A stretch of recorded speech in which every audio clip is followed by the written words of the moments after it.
So welcome into Nitro Nation with Mr. Ron Capps, driver of the Nitro Napa. Ron, I want to dive in to kind of the first part of the season so far this year. You come out swinging third and got to a final round, and then it kind of went stagnant. Tell us about how that felt starting out, and then what we're going to do to rebound to get it going right in the right direction here at Route 66. Yeah, it's funny looking back on the third place at the end of last year. It was a strange season. We didn't even win a race all season, which has got to be a first for me in a long time. Came close, but the fact it just didn't seem like we battled back pretty good in the playoffs, and then to finish third is pretty stout in a funny car division right now. Anyway, in the last decade, yeah. So then going into this year, we went to the first All-Star event, which is in Bradenton. And that was sort of a non-NHRA race, but a huge invite only. You got to be, at least top 10 last year and all that. And we won. So that was a great start. Yep. Then we went to Gainesville and we brought out the Carlisle Tools as a new sponsor and had a Venom green Carlisle Tools car. Should have won, got in the final round, didn't win. But it was good. Runner-up's always great. Can't take anything away from that. And then, a few things, like a couple races, and then had an explosion in Phoenix and crashed the car.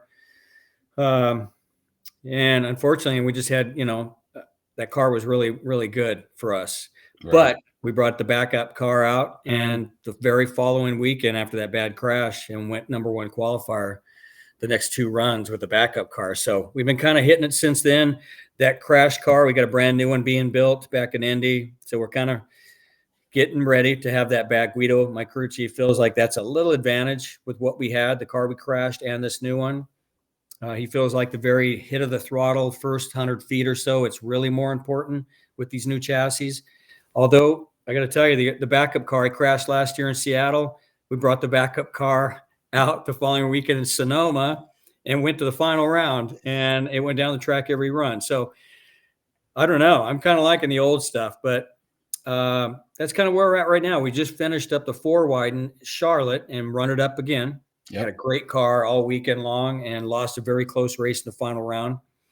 So, you never know in this sport. As you know, anything could happen anytime in any motorsport, but drag racing, especially funny cars, is just insane right now. I mean, you and I talked about, sportsman racing and super gas and things like that. And that is an insane close category. And right now I feel like the last 10 years, every time I'm on a show or do an interview and I talk about funny car, it feels like it's as close as the pro stock of the 80s and 90s were. Right. And like a super gas class is. It's just every run seems like it's so close and so tight.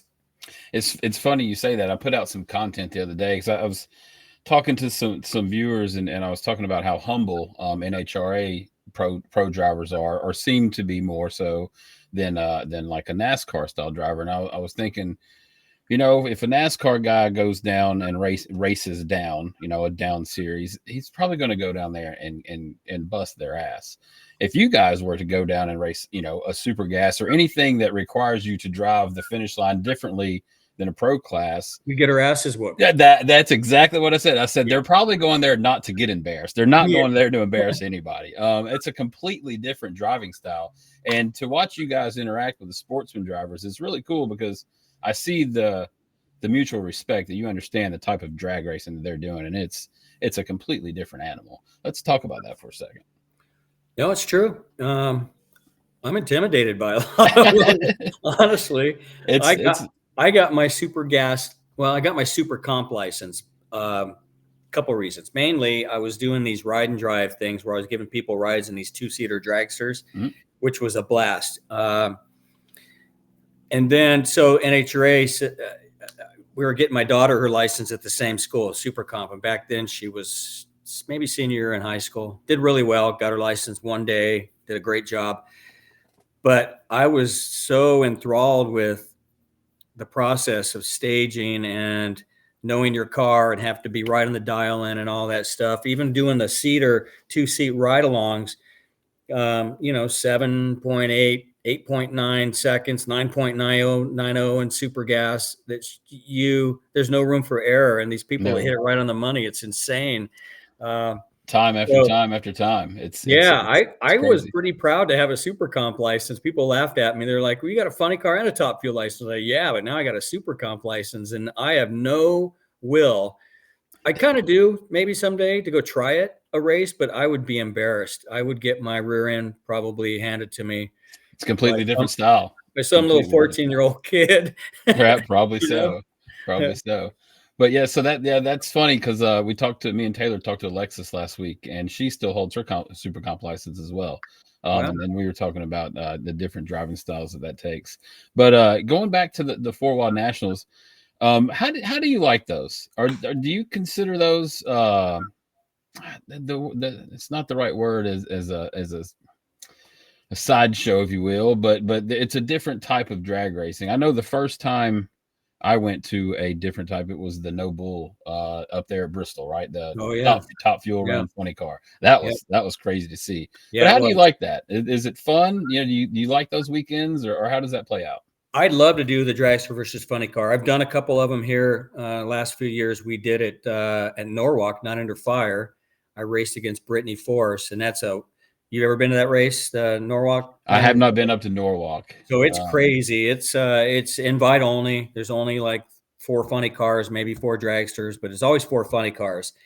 And it's a night race, and Bill Bader he packs more in a Saturday night than a lot of NHRA races Friday through Sunday. It's crazy. But That's anyway, long insane. story short, the first time I went to that, they have a sportsman race going on at the same time, and it would race all night long. So we would make our last run at 11 p.m. Sportsman would run all night until the sun came up. It was like this huge event that's gone on forever. I'm not sure they do that part yet anymore, but the dragster versus funny car, I cringe because NHRA drives me nuts sometimes. I think the technology, they could easily do it in the Christmas tree.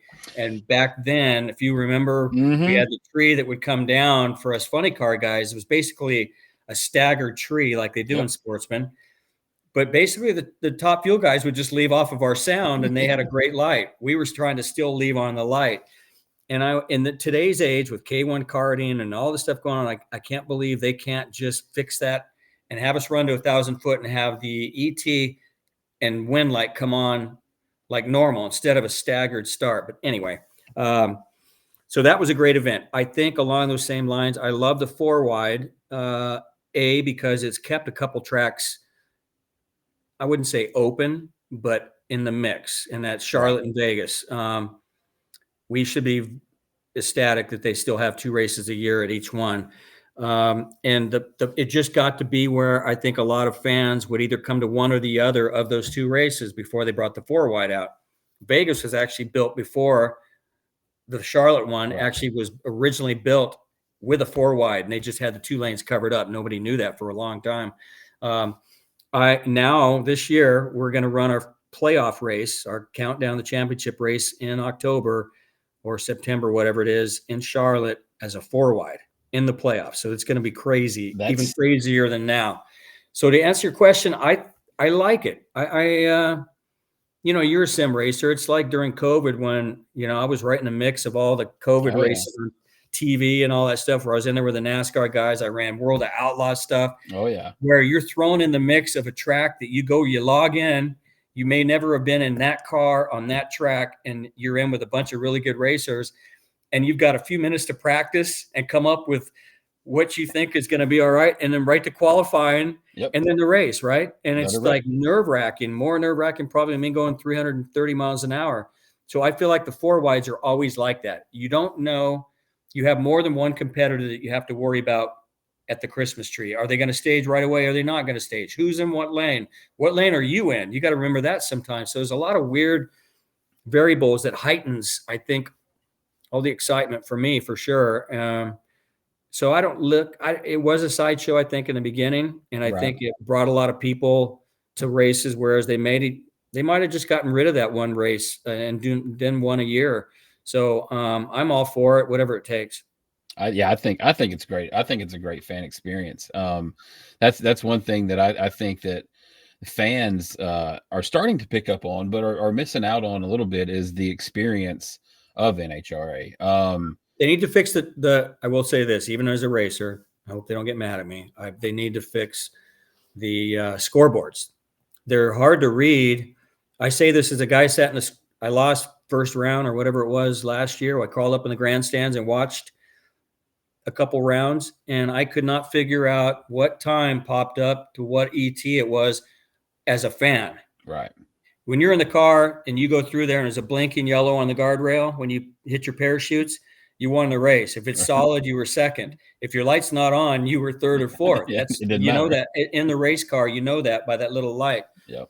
As a fan, it's like times pop up and you got 4 lanes, but you got a scoreboard that normally has ET and speed, and they try to put the ET and speed, and I don't think that's been fixed quite good enough. And saying that both those tracks could easily, with the funding and all what they have, that could fix that. That's my one little pet peeve with the 4 wides as a fan. That's pretty important, though. I mean, that's a pretty important point of view. If you're looking, to try to gain more perspective on what happened during the race, the numbers at the end of the track are pretty daggum important. Yeah. But the 4 wides and the dragster versus the funny car. That's what I was going to say as a reaction. It was funny. Well, back then it was a 400 was a perfect, like, right. It was funny to see a top fueler with a 403 or 402. It's like, man, something's going on here. They're guessing at this. Yeah. Yeah. And somebody, Al Hoffman, I think when he was alive, he tried to double step it to throw somebody off. Whoever was in a dragster, didn't work, but didn't quite work out. The dragsters had a little bit of an advantage at that time. A little bit. So going into Chicago, what is, I know tracks have a lot of characteristics that are whatchamacallit, unique to the track. Facilities have different characteristics that are unique. Is there anything in Chicago or just any track in general, like any pet peeves that these tracks have that you would like to see changed, or some what's your favorite track? What's your favorite facility to go to? Well, I get asked that all the time. So, and I question people that come up and buy me a beer, we'll be at dinner or something, like, what's your favorite track? And I'm like, okay, well, track surface, or track the whole weekend, like the environment, or the city, and all that. I mean, there's a lot favorite tracks. So Brainerd, Minnesota has a place called the Zoo. It's a campground. It's insane. It's probably the most fun and overall cool race we have. It's probably one of my favorites, and I've won there a lot. That helps. So that definitely helps. And my wife's family's from there. We the track owners have a condo right at the starting line that we stay in, that they give us for the weekend, and then we go out cruising around in the zoo. It's a fun time overall. Great track too. It's fast, right. And we're there in the summer, so it's a lot of fun. It's probably that's yeah. good weather. I set up a fishing thing with my crew guys. We go out. They this place called the Power Lodge right across from the track sets us up on fishing boats, fishing guides. I mean, it's just a blast. Walleye fishing all day. Sonoma is probably right there with it because I grew up in Central California, San Luis Obispo, and it's closest to where I grew up. So I got a lot of friends and family definitely that hang out there, and we take the motor home, and every night it's tri-tip and all the just growing up stuff for me and a lot of friends. So, actual track surface, man, Pomona is awesome. It's old and it's downhill, but it's fast. And the short shutdown just creates this crazy, hyper sensitive. You stage the car and you're more worried about getting stopped before running off the end of the track than you are going 340 miles an hour, maybe. It's like back in the day when Bristol had that little turn before. That was a scary deal. Yeah. But I'd say Brainerd and Sonoma, but I always get in trouble because people ask me on interviews like this, and then I get a phone call from somebody or a text from somebody from another track going, what about my track? So anyway, yeah. But yeah, I remember I think it was 87. I saw a jet truck run through the guardrail and up the mountain there in Bristol. It was at we were at the IHRA race, and that was intense. That was a pretty scary shutdown area with it Yeah. going up the hill I and having never, to make that's the before turn. my time, but Oh, you yeah. never? So No.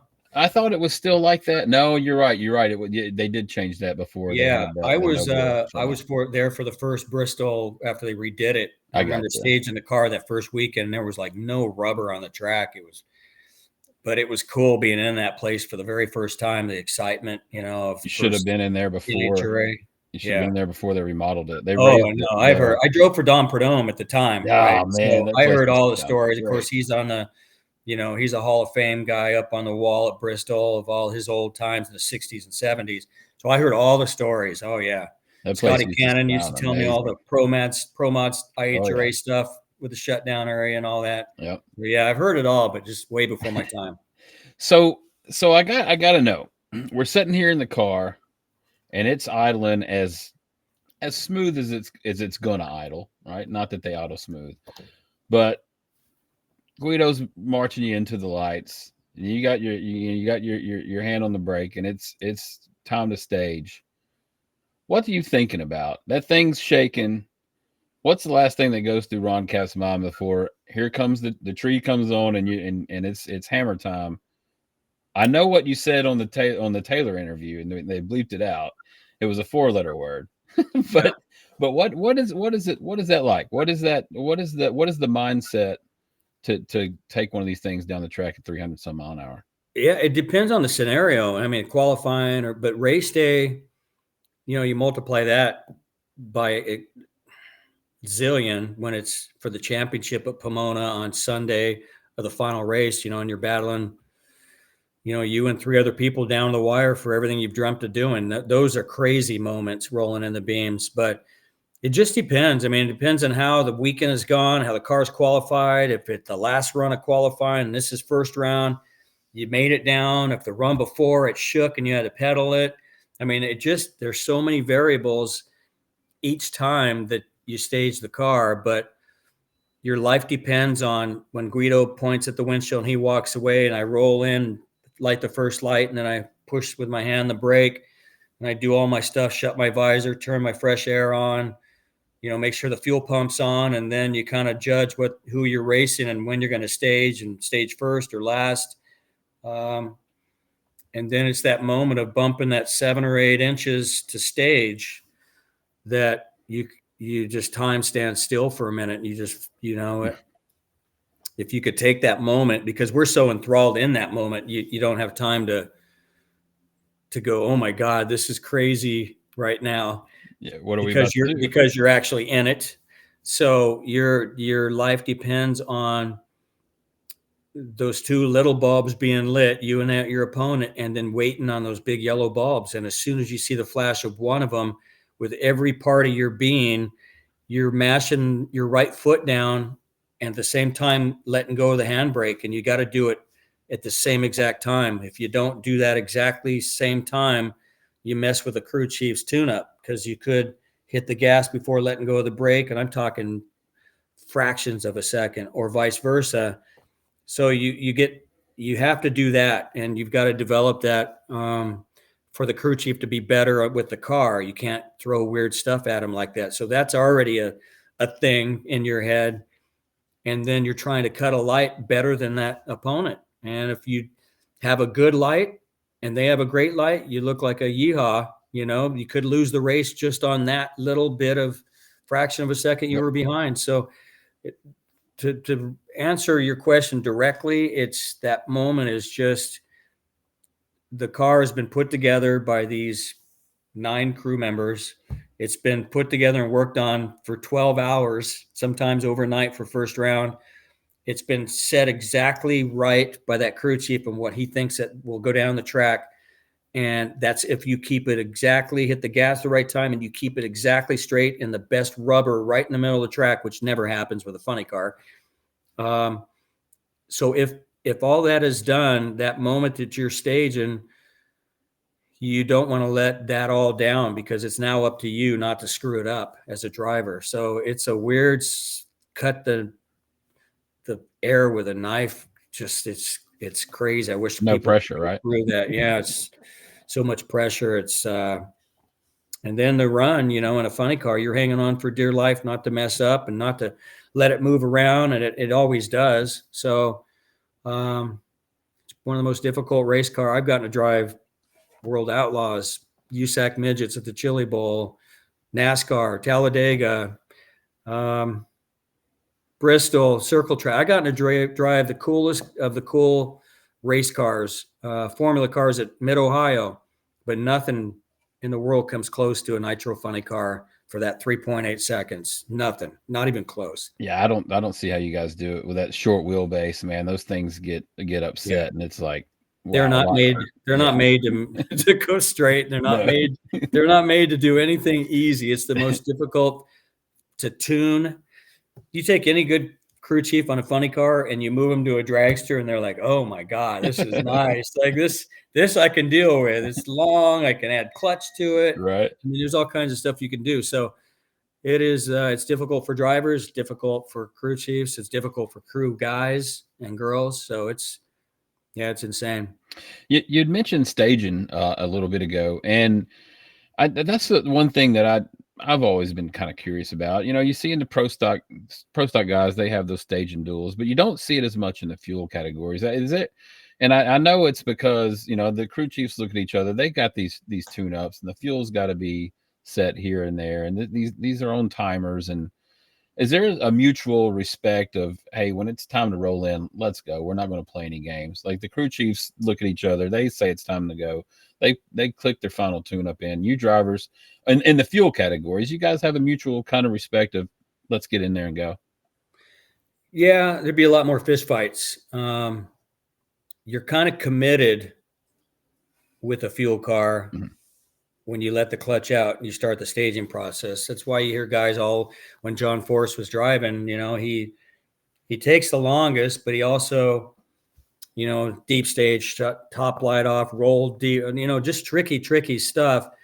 But his long time staging, and other guys have done in the past with a fuel car, you're committed. And there's been guys, like I've come to almost to blows with several drivers at the top end in the fuel car classes. And I watched pro stock, and it's always fun to watch those guys, but it's a staging duel, and they're whacking the throttle, and they can go in and roll and hold it with the clutch in.